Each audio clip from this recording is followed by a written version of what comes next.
We'll go ahead and get started with tonight. Of course, I'm Jim Howard. Wendy, my lovely wife and assistant, is online. She is monitoring all of the Q&A. Please, if you have a question that you want to ask, please put it in the Q&A. It's down at the bottom. If you do chat with us, that's fine. But the Q&As go first. We try to cover those first. But we kind of was a little taken back by what's been going on here recently, and we felt that this topic was really kind of important right now because of all the things that are happening out there. We do know that it's a sign of the times. I mean, it's just something that we have to be paying attention to. We hesitate to turn on the news for fear of seeing another mass shooting or rioters destroying a city or another police officer being ambushed or, defunding the police department, Black Lives Matters, all these different things that we see it's just something that, of course, the COVID-19 virus. I mean, we just saw that Herman Cain passed away from COVID-19 from, complications of it. It's just, it's these things that are happening around us that it's just very unsettling times and we don't know what's going on. Of course, as the body count continues to grow, most adults who have not paid attention to their surroundings have started to worry about going out, going to a restaurant or even to a park for fear of a mentally disturbed person popping out of the dark with a weapon or catching the COVID-19 while in Texas. I was trying to get up with my sister who lives in Fort Worth. And because of her having, secondary issues, we were not able to get together, and it was kind of heartbreaking. But it was, one of these things that it is the uncertain times. Now, because of the political environment that we're seeing, we've seen gun and ammunition sales gone through the roof now. I do a lot of dealings with a firearm company over here, Florida Firearms Academy, and the owner there was asking me if I could come in and teach concealed weapon classes. And of course, I've had other people, friends of mine and family members contact me and want me to start teaching concealed weapon classes again. So it's just the way that this uncertainty has started us to really start to pay attention to what is going on. Now, it just disturbs me that, gun sales are up, ammunition, you can't get it anymore just because people are in a panic mode. Yes, we do know that God is in control of our lives, and whatever is going to happen is going to happen. We have to understand that. We pray to him that, that we will see his will, not the will of the people done. Of course, if we're followers of Christ, we truly believe that it is his will that we're doing. But, I go back and I look at things and I pay attention, like I said, a sign of the times. And as of March 2019, Florida led the country in concealed weapons permits.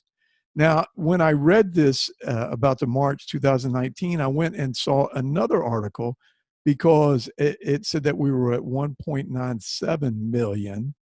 I read another article that was just recent that said that we had hit the 2 million mark of concealed weapon permits in the state of Florida. Now, we're number one in the nation, followed by Texas, which has 1.36 million. Now, Texas is a little different. You can carry if you're a law-abiding citizen, but they do like to know and get a permit. But, skeptics around here say that you have a better chance of being hit by lightning or winning the Powerball jackpot than being a victim of an active shooter or acts of workplace violence. But when I hear this, I tell them to please tell that to the victims and families, like in Chicago, where they had 11 shot and 1 killed last night. And over 2,249 people have been shot this year. Even in our own area in May, Tampa saw a 36% uptick in violent crimes. So we really have to be careful when we say these things because it just happens. I was watching the news the other day and I saw where a lady had bumped a child accidentally, and it proceeded to be a fight. And the next thing you know, the woman was out of her car with her handgun in her hands. And these are kind of the things that we really want to talk about when we get into, you know, we can't live in fear here. So we have to learn how to start doing situational awareness and start paying attention of what is going on around us. And whatever we can do, we need to be sure that we get out of the way of the danger and not be a part of the problem. One of the things that I really found interesting, that I had an opportunity to talk to Stephen Williford. I had an opportunity to talk to him for a little while. And Stephen had said a couple of things. I'd never met him before, but the next thing I know, he's talking to me and he's telling me some personal things that really took me by surprise. But one of the things that he said to me was that he wished that he could get his life back to normal, which is one of those things that he really wanted to do, but he didn't think it was ever going to be possible. And he had talked to a counselor, and she had told him that it wasn't going to happen. It just was not going to happen. That when he got involved in the thing that he got involved in, which he would not change at all, his life will never be the same. So we have to understand that we need to start paying attention to our situation, our environment, and our situational awareness. So when we start talking about this, the first thing that we do is we start looking at warning signs. And we've looked at warning signs ever since we've been growing up.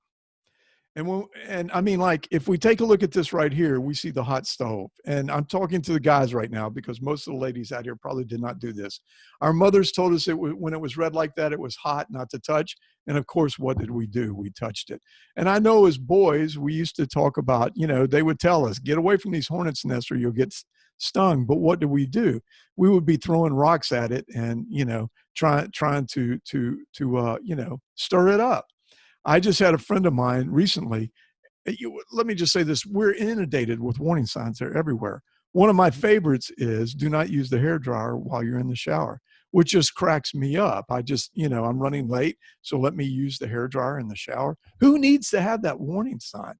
You know, if I see a sign that says danger, flammable, and I walk in and light up a match, I'm probably going to look like the guy in the triangle there after it explodes on me. But there are warning signs everywhere, everywhere. We have to pay attention to them. But somehow along the way, we've gotten a little lax. And so now we need to get back into it to where we start to pay attention to things. Now, we have a couple of warning signs that we love in our house here. Beware of wife. My daughters understand this one completely. I mean, I love my wife to death, but I know what to do and what not to do, especially when it's in the morning and she hasn't had her cup of coffee yet. We have to be cautious with that. And of course, my true favorite, this is really my favorite, to avoid injury, don't tell her how to do her job. But we have these warning signs out here, and we need to start making sure that we're paying attention to them. And we need to make sure that we're doing situational awareness. Now, what is situational awareness? Situational awareness is something that the Coast Guard does in their training. They wrote it up. They called it the ability to identify, process, and comprehend the critical elements of information about what is happening to the team with regards to the mission. More simply, it's knowing what is going on around you. Let me say that we're talking of situational awareness, and you can use this in the church. You can always use this in the church because we identify, process, comprehend the critical elements of information. What is going on in the church? What type of service is it? And what is happening to the team with regards to the mission?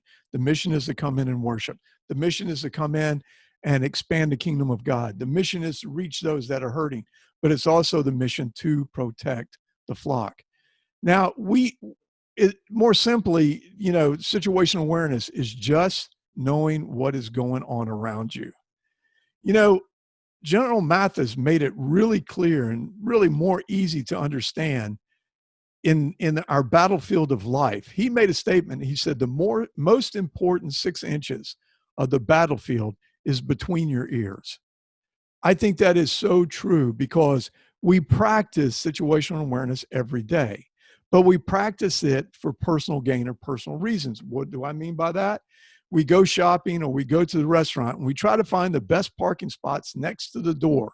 Really, park outside, take a walk, start to look at the things around you, start to understand stuff. When we go into the restaurant, and we're going to talk a little more about this in a minute, we want to see about if it's busy or not. We that have children, when they were going to school, they would get up and throw on their clothes and we would look at them and go, "You're going to wear that?" But if it was a cold day, we would make sure that we told them to wear a coat. These are things that are very important to the mission. Okay. We identify, process, and comprehend the critical elements of information about what is happening to the team. Florida right now, we've got a hurricane that's sitting out on the coast. Now it's probably just going to be a tropical storm when it hits hits the tip of Florida, but we still have to pay attention to it right now. And we know that usually during this time of year that the weather is really hot. And in the afternoon, we have storms. So these are things that are important because, hey, if I'm going to go do something, if I have a mission and it looks like rain, I better carry the umbrella. Now, Jeff Cooper, who is a famous gunfighter, he did this thing called situational awareness color codes. Now, we kind of remember these a little bit back in 9/11, when they were telling us what the terrorist color code was. But he made these really simple. He said that you should always be in condition yellow. Now, there's condition white, relaxed, completely unaware. Condition yellow, relaxed, but aware of your surroundings, aware of what's going on. Orange is that there is a potential threat identified. And then, of course, red is the threat is verified. You need to execute the necessary response. You never want to be in condition black. That's just all stuff is falling apart. What most of the people are that I am around, most of us, and sometimes, look, I'm guilty of it, is that we're in condition white, which I like to call not relaxed and complete, but without what I call a clue. Now, when we get into training with the churches and the staff, one of the things that we teach are observe, assess, and react. Now, we observe the people and the environment continuously and purposely. We're looking at people's hands. We're seeing if they act normal. We live in Florida. If they have a jacket on, that's unusual. Or are they trying to hide in plain view? What is their demeanor? Are they crying? Are they upset, intoxicated? What is the environment? Is the environment clean or is the building run down with trash all around it? Is it loud and rowdy in the streets, which is what we've been seeing with these acts of violence in these different cities? What type of clientele is in the establishment? Parking, is there crowds inside the parking lot? And then we start to assess it. And we make a reasonable evaluation of the potential for harm. Does this environment or these people put me and whom I am with in harm? If we do, then we need to react. And when we say react, get help, move away from the situation if possible, advise others. You may be able to do something to prevent violence or keep it from getting worse. Now, people, I'm just going to say this over and over and over again. I think that we have to make sure that we use what we have between that 6 inches in our head to make sure that we understand that being a hero might not be the right thing to do, especially with the people that are with you. Because if you put somebody in danger, you have to remember that, and you're going to live with that for the rest of your life. Now, WikiHow, which is a website, had 7 steps on street smarts. Know your neighborhood. Every vehicle that we have out here or our smartphones has a GPS. Map out your destination before you go. Don't go into a place and get lost. Always have a full tank of gas when you're going into an unfamiliar neighborhood. Try to dress to blend in. If you're going downtown if you're going to a dance or a club or things like that, know where you're going to. Try not to wear flashy jewelry or bright colors. You bring attention to yourself. Make sure that you're kind of careful of the colors that you wear. And ladies, unfortunately, If you're going downtown to a place that's not really meant for families or things like that, don't dress like you're going to a club. Make sure you know what is going on, the environment that you're heading into, and be sure and dress the right way. Now, act like nothing's a big deal. Act like you own the place. I don't act like a tourist like you see in this picture. Trying to figure out where you are, because that makes you a target. Try to blend in and act like you know what you're doing. If something happens, a drunk you run into or a car cuts you off, avoid it. Go out of your way and go about your business. Avoid contact. Try to avoid crowds that might be checking you out.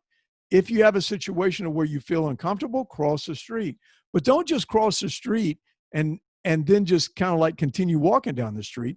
Look for a place that you can go into. Look for a place, maybe a shop that's open.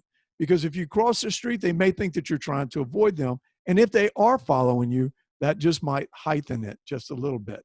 But act like you belong. If you're having a conversation with somebody, continue the conversation and try not to stare.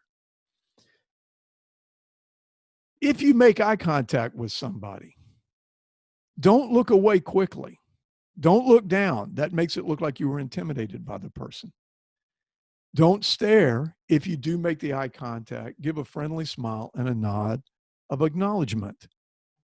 Say something. Someone says something to you, be friendly but brief.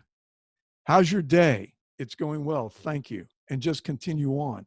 Do not start up a conversation with somebody, especially somebody you do not know. You need to be careful in this type of environment. If someone confronts you, stay calm and try not to look afraid. That just you know adds to them. Speak to them in a calm voice. Observe your surroundings. Look for possible help.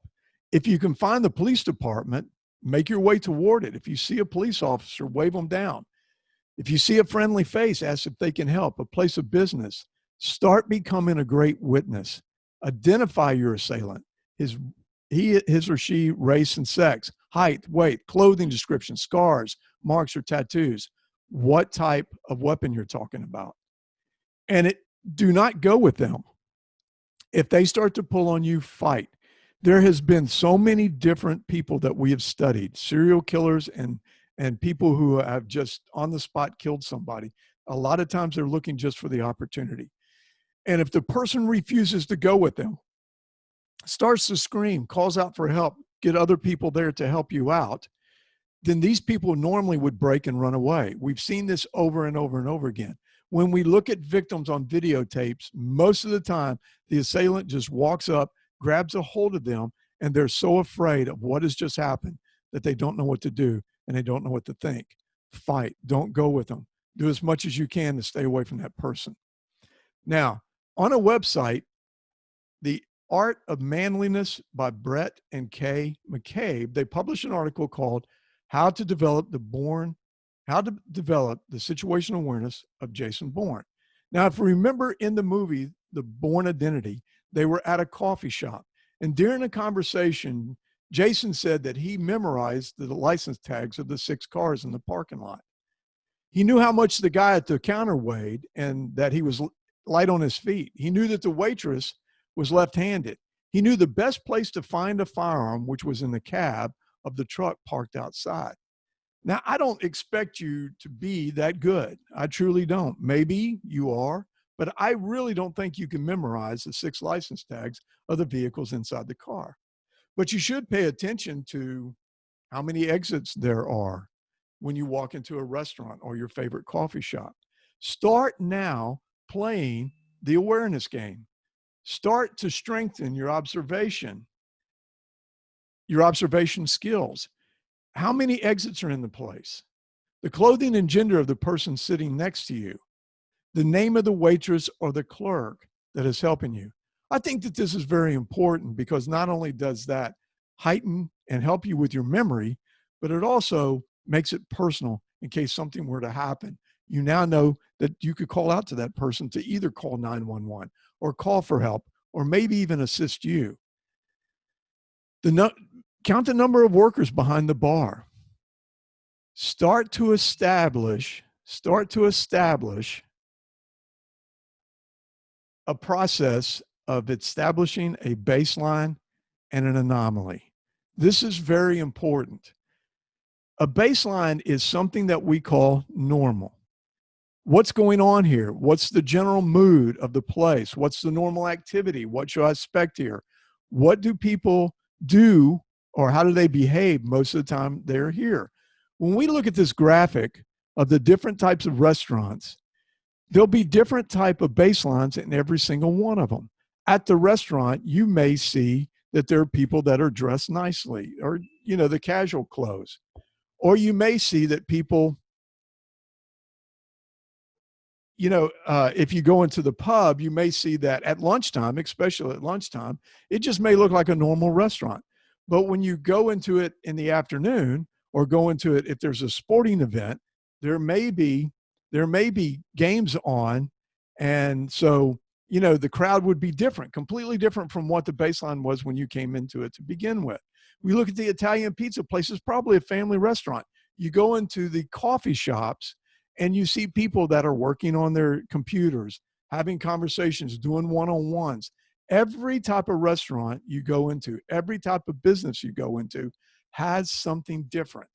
And then the thing that you want to look for is something that doesn't look right, or something that is out of place. That is what we call the anomalies.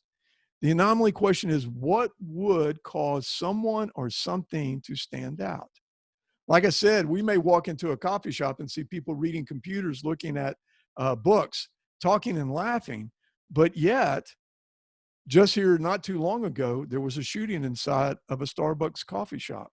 So I can tell you right now that when you walked into that coffee shop, you probably were going to see two men starting to get into a confrontation, two men starting to size up each other, two men that just didn't look right because of the coffee shop. And now you have something that's completely different. When you go into the restaurant, try to notice all the exits, including the pathway to the kitchen, because whether you realize it or not, kitchens always lead to the outside. Now, of course, you always want to try sitting facing the entry. But the thing that I want to ask you is, do you ever look at a mall, or do you ever look at a restaurant and think it's too crowded, that it makes you feel uncomfortable? If your gut feeling makes you feel like the restaurant or it's too crowded, or you can't get yourself into a good sitting position, then really maybe you shouldn't go there. And I know that if you're going there with a group of people, maybe you just say, hey, I'm not in the mood for this type of food, and let's go someplace else, or it looks like it's too long of a line. But figure something out. When you go into the malls, make sure that you look at the environment of what's going on by using all your senses. If you smell smoke, start looking around for it. If you hear a noise that sounds like a gunshot, pay attention. Watch the crowd. If you see these type of things, make sure that you're making mental notes all the time of where the exits are. Set up your baseline. Be a people watcher. Now, guys, that doesn't mean you look at just the ladies. Watch everybody. Be a person watcher, a people watcher. Look at their dispositions. Look at their attitudes. When we talk about threat profiling, we talk about atmospherics. What is the atmospherics in this mall? Unless you're with a group, stay away from crowds. Inside the crowd, you run the risk of not being able to move away from danger. Outside of the crowd, you run the risk of being run over if they see danger and you're walking toward them. So stay away from crowds if you can in malls, and pay attention to what is going on. Now, as you're walking to your car, please, at nighttime, have your keys in your hand. If you're not close to the car, you see something, go back into the establishment that you just came out of. I tell you that almost all of them will walk outside with you. Please, ladies, get off your cell phones when you're walking outside, because the light of the cell phone will blind you, temporarily blind you. And it also takes away your attention, and people can walk up on you. And just like I said, it is very dangerous. I have to get on my wife all the time because she does it. Love you, Wendy, but she does. If you get close to the car and you have groceries or things like that, and you feel uncomfortable, forget the groceries. You can replace those. get inside the car, lock the doors, and lay down on the horn. Now, active shooter. We've kind of talked about this, and we talk about active shooter when we get into churches, and what we try to do in churches is to be proactive and try to make sure that we kind of stop the active shooting before it does. And when you're outside, it's very difficult if you're in large malls and different things like that to see it and be able to prevent it. But focus, that's the first thing that you need to do if you hear sounds that sound like gunshots. Was it gunshot? Let's make sure that you're not screaming out people to run or to hide or to get behind stuff. If it's not, if it's a balloon that just popped, make sure. What is the crowd noise? Do you see panic in people's faces? Do you see people running? Where is the shooting coming from? In buildings and malls, the gunshots will echo. So watch the movement of the crowd, which way the crowd is running from. And please don't run toward that way. Try to get out. Try to get out with your family. Do you have a spot to where a rendezvous point if your family is separated? Do you know where to go to in case you're in a store, where you would go to in case there was an active shooter, where everybody would meet? Start talking about these things. Wendy and I have talked about it, and we talk about when we go into our grocery store that we would meet at the meat counter where the guys in the back are cutting the meat. It's just a way to get away from, if we can, the shooting. And also, if we can get back in the back, there's a big freezer with a big door or a back door.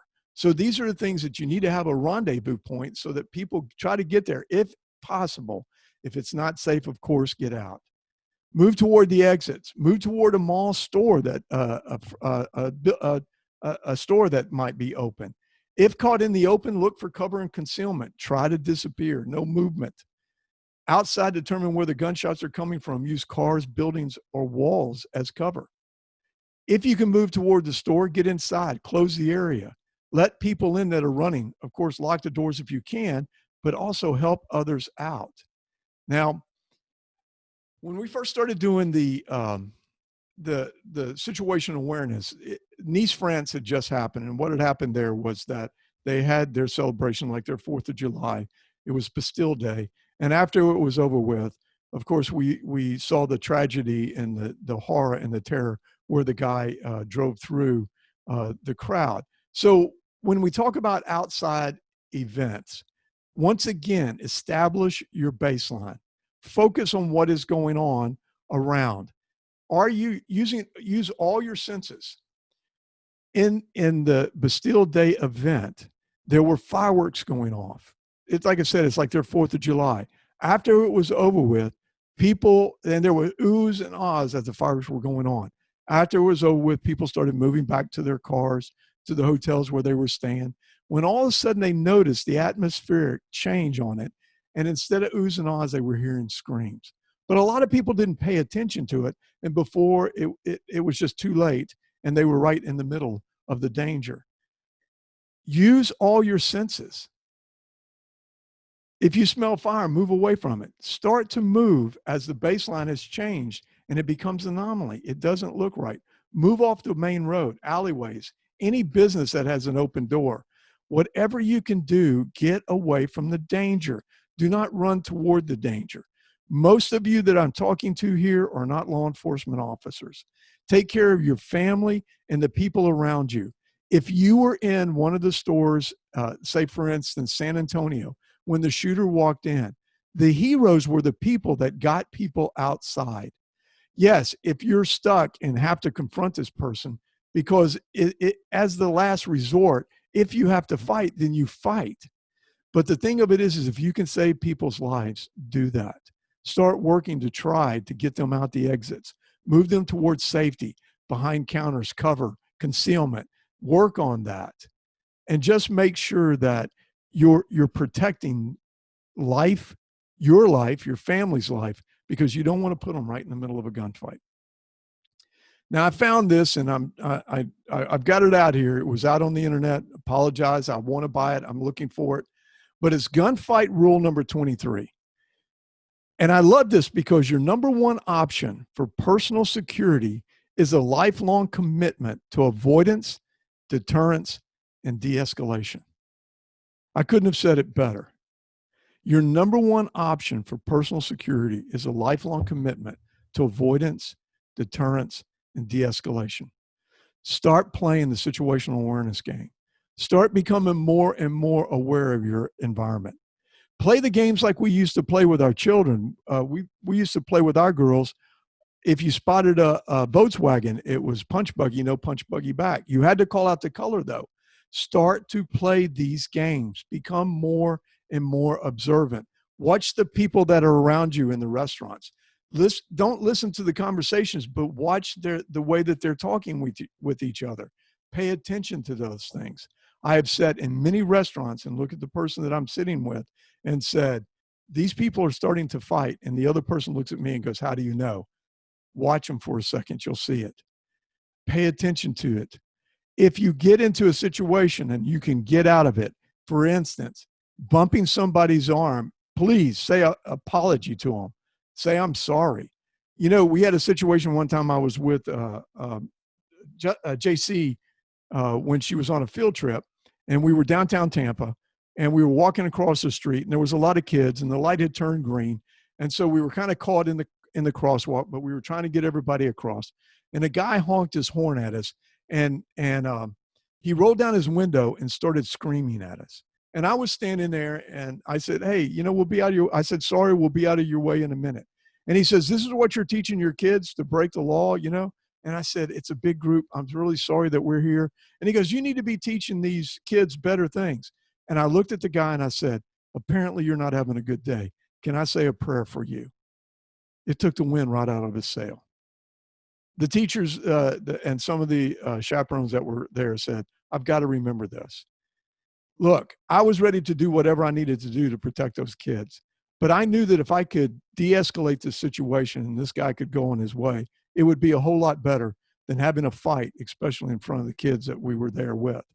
So whatever you can do, remember, get yourself out of these things. Be aware of your surroundings. Don't be standing there and all of a sudden somebody's standing right next to you, because a lot of times that's how they hurt you quickly. And that's what we read about people that have been attacked. People that are in good shape, a lot of times these attackers know that they have to take them out so that they can do what they want to do to them. So they hit them right off the bat. They're not aware of their situation. Pay attention to where you're at. If you're running with earphones on, make sure that you're aware and you have it at a lower level so that you can hear the sounds around you. You don't need to have your music blaring. Watch out when you're out here at nighttime. Keep your cell phones off. If you're walking from your car, from the place of business to your car, that call is not that important. Wait till you get inside your vehicle and lock your doors and then take that call. Don't worry about that text message. So, any questions, discussions? We've covered a lot of material. All right, guys, don't be shy. Any questions or comments?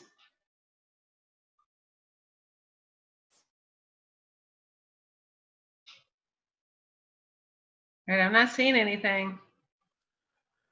We don't want to be afraid. We don't want to become so afraid that we hide in our homes and don't enjoy living. Don't be paranoid. Be cautious. Enjoy your lives. We live in Florida.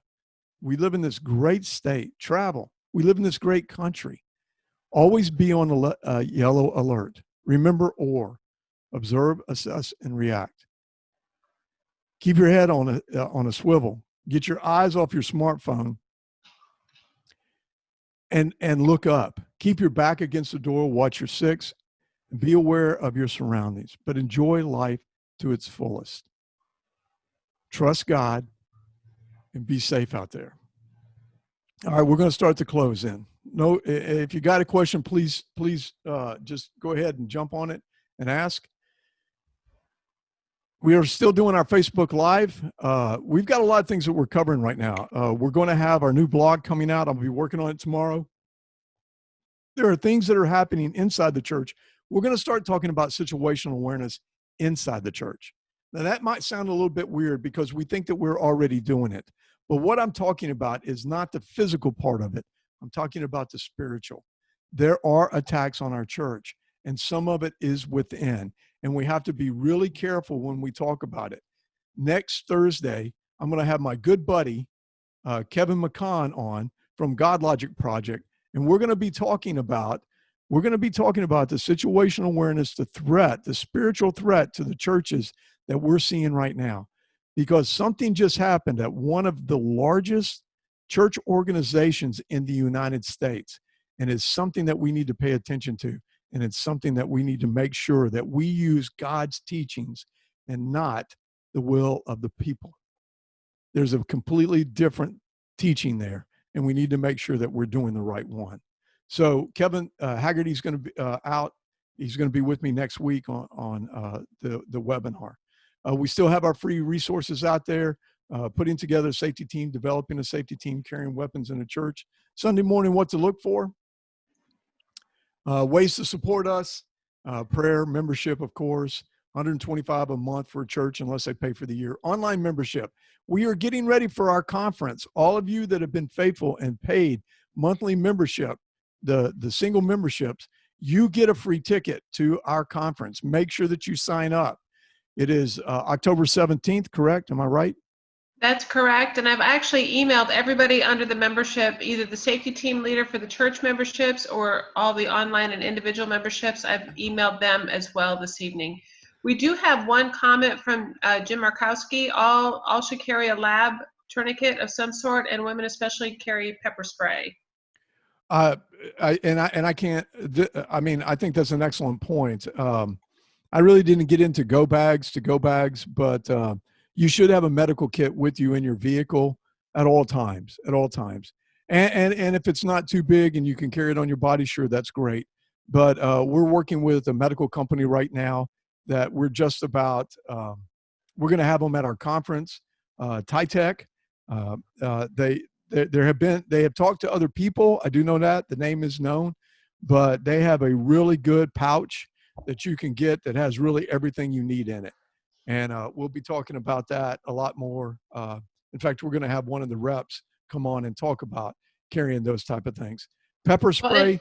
I want to say this about pepper spray.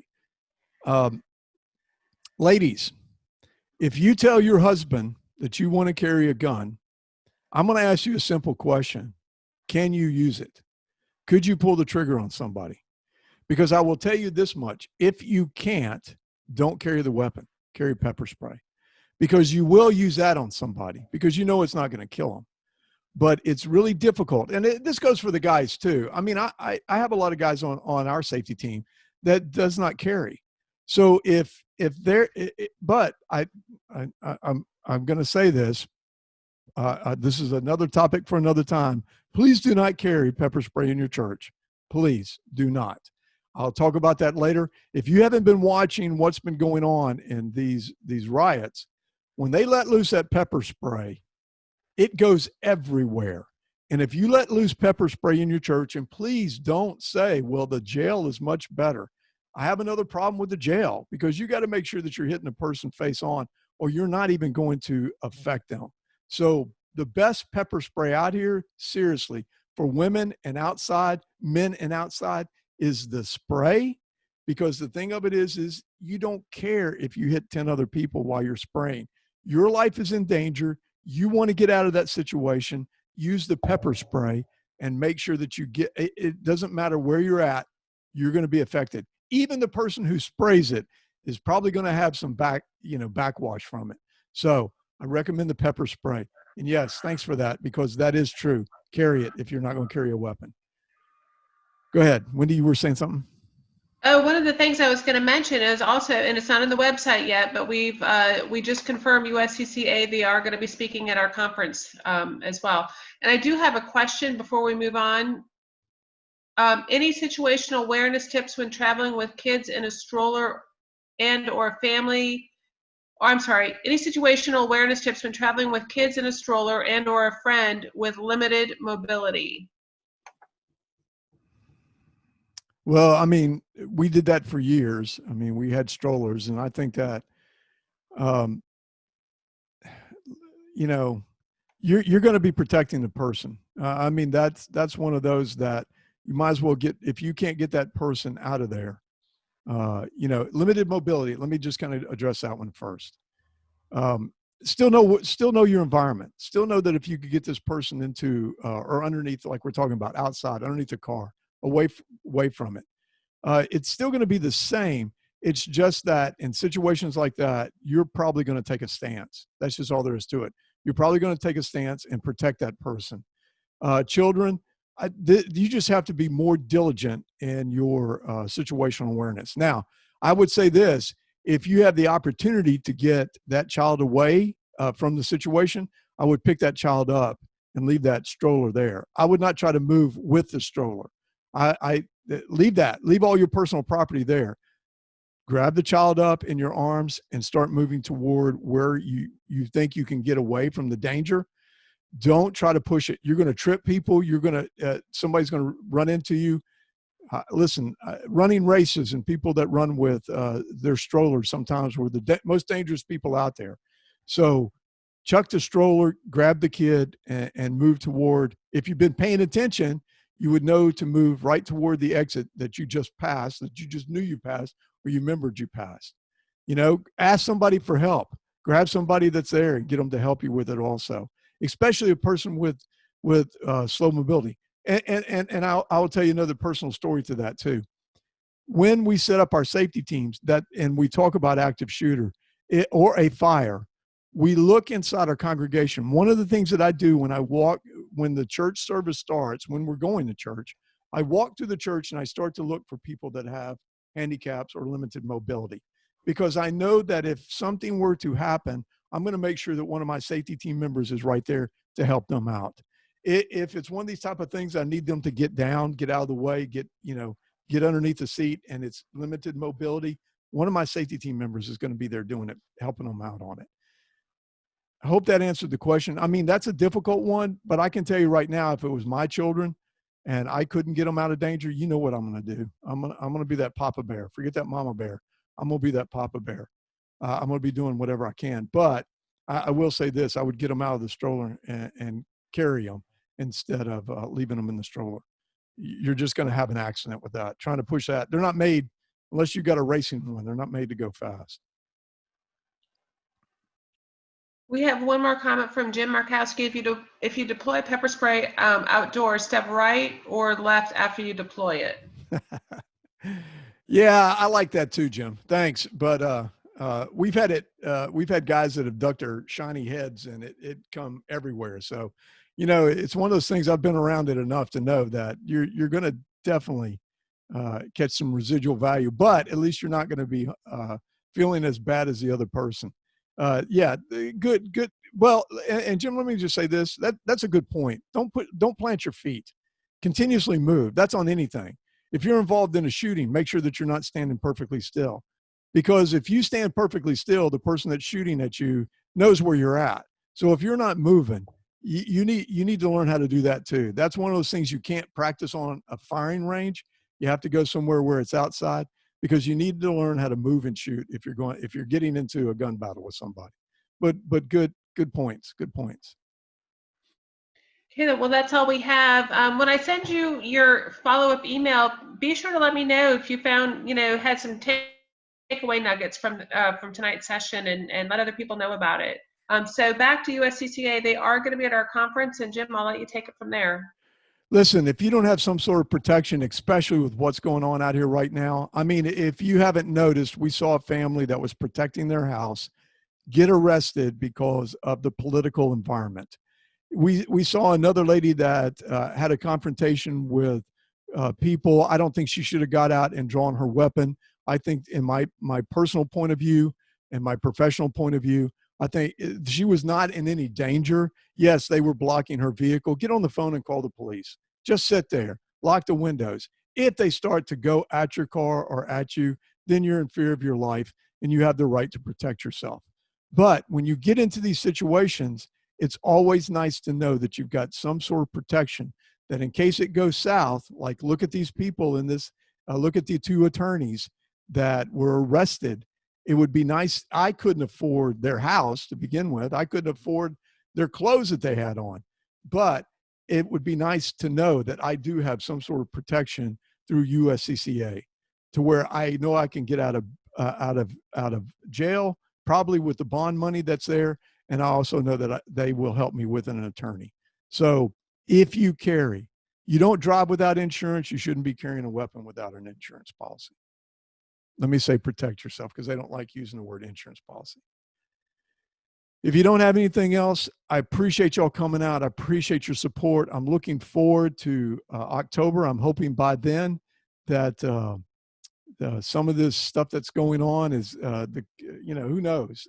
Today they were talking about the third stage test on some of the COVID-19 stuff. So it's just, I want to see you all again. I'm looking forward to that time when we can get together. Please come out next week.